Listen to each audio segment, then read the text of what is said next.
Being a musician, there are plenty of people out there that are wanting to you. So here are 5 things that our momentum, and we're telling you guys so you don't get the same way we got Number 1 is picking skills over attitude will fuck you every single time. So many times we've been fucked by trying to get people part of our team that we think are going to be incredible. They've got a good resume. They're fucking incredible at what they do, but they are fucking cunts to be around. That's a bit full on, isn't it? Anyway, I've met people that clean toilets that are happier and are easier to talk to than some of the cunts in the music industry.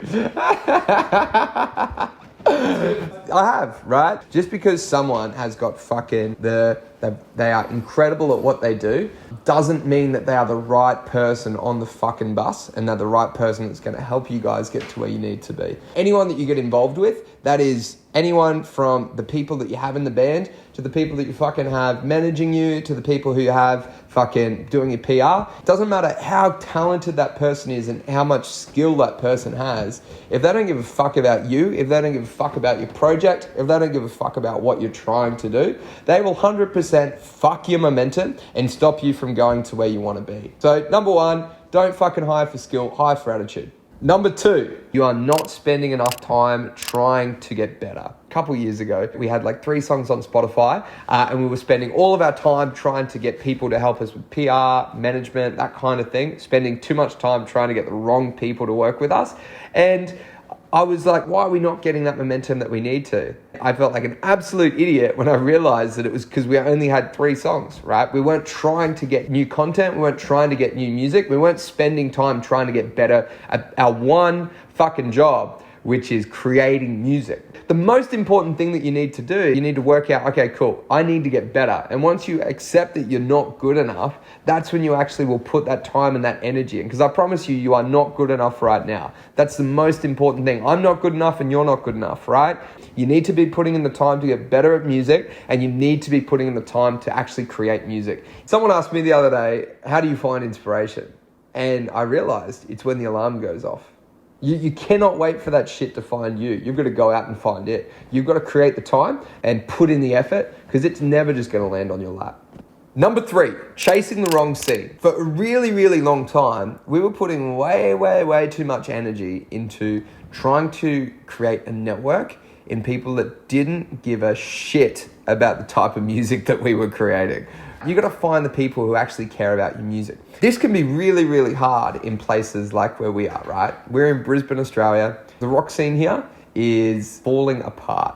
There are very, very few bands. There are very, very few punters actually going to watch a show. I'm going to tell you the complete opposite to what you've heard from fucking every old washed up rock dog or anyone on a forum or anything like that, any of your inspirations right now. I'm going to tell you the complete opposite to what they've told you, and that's play shows. They're fucking wrong. What sucks about the local scene, right, is there is just not enough people for your genre. And that's where we've really struggled, is because you can't play a show to the same audience once every month, because you're going to bore the shit out of them. They're not going to want to come back, right? They're not going to want to come and see another show. We had to make this decision as of recently of we're just going to want to give up, right? So that's what we're doing right now. That's why I'm talking to you. That's why we're literally going out there and putting our stuff online, because that is where the magic is going to be, right? If you are still stuck in, we need to be playing shows, we need to be going out there, especially if you're in the wrong scene, right? If you're an indie rock band in Brisbane, fucking go for your life, because that's what people give a fuck about right now. People do not give a shit right now about rock music here in Australia. We've got to jump online and we've got to fucking try something new, because if we don't, we're going to fucking give up, right? We're going to fucking spend the next 5 years playing a fucking local musician, literally playing shows to other people that are playing the gigs, right? The only people we're playing to are the people that are either supporting us or we're supporting, right? So in what world are we going to grow there? It's just not going to happen. So we need to be finding our audience and finding our tribe. And the way that we do that is we've got to jump online. Or alternatively, we've got to go take a massive risk and just go move over to the UK or the US, right? But right now, this is what we're doing, right? We're jumping online and we're trying to make an impact this way. The 4th biggest thing that has just destroyed our momentum is giving resistance a voice. For so long, anything that was slightly hard, we would just give up, right? If it was recording a video to chuck online, we'd record it and we'd go, this looks shit, and then we'd put it in the bin. As we were pushing our journey and we were trying to find who we were, we allowed resistance and that self-doubt have a voice, and it told us that we were doing the wrong things. One of the most important things is just not allowing that stupid fucking voice in your head telling you that you've got self-doubt, that no one's gonna like this, no one's gonna do it. You can't listen to that, because all that voice is stopping you from trying something new. And the moment you don't try something new, there is no way that you're going to be successful. I had this awesome old man, literally a couple of days ago, I was talking to him about success. He was a business owner, and he was 90 years old, and he said something that really resonated with me. He said, if you're not passionate about what you do and you're not ready to take a risk and go out there and try and believe in yourself 100%, you may as well fuck off home and just put the telly on.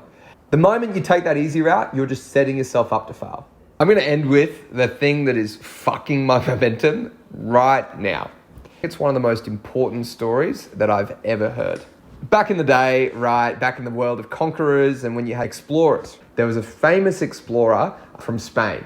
At the time, the Aztecs, they were just known as the most lethal tribe. Spain at the time, they had all of these conquerors that were going out there and trying to take over and try and defeat the Aztecs. And every time they went, they just got absolutely destroyed. They'd send 1,000 men over, they'd send 2,000 men over, they sent 10,000 men over, and everyone had come running back. The Aztecs, they were just incredibly powerful, and no one could take that land off them. Then along came this guy, Hernan Cortez. He went to the leader at the time and went, just give me 200 of your best men, 10 of your best boats.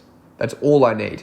And they were like, are you sure? Are you sure you've got this? And he's like, I've got this. In what world would he be able to do that when everyone else had failed? So they rock up on the beach. Once everyone jumps off the boats, Hernan grabs a torch, sets it alight, and turns to everyone and goes, burn the boats. Obviously, they're like, well, what do you mean? How do we get home to our families? And he goes, we take over this place or we die. And what language do they speak in Mexico now? They made the decision that they had to win or else. There was no other option. Their back was against the wall. They either died or they took over. That is, I guarantee you, the biggest thing that is fucking your momentum as much as it's fucking my momentum. We just have too many things. We have too many options. We've got too many, if I don't succeed, I'll do this. If you are not burning the boats, if you are not making this the only option, if you are not going all in with this, then no wonder you haven't succeeded. So look for the people that want to be there. Don't look for the people that you think are going to do the best job. Look for the people who wake up every day and go, fuck, I cannot wait to be around these people. Make sure that you're always writing. Never stop. Never stop creating. Know where your audience is. Know where the people are that actually want to give a shit about you. Don't waste time trying to impress the wrong people. Don't allow self-doubt to stop you from making decisions and burn the boats. And I promise you, you will do much better than me.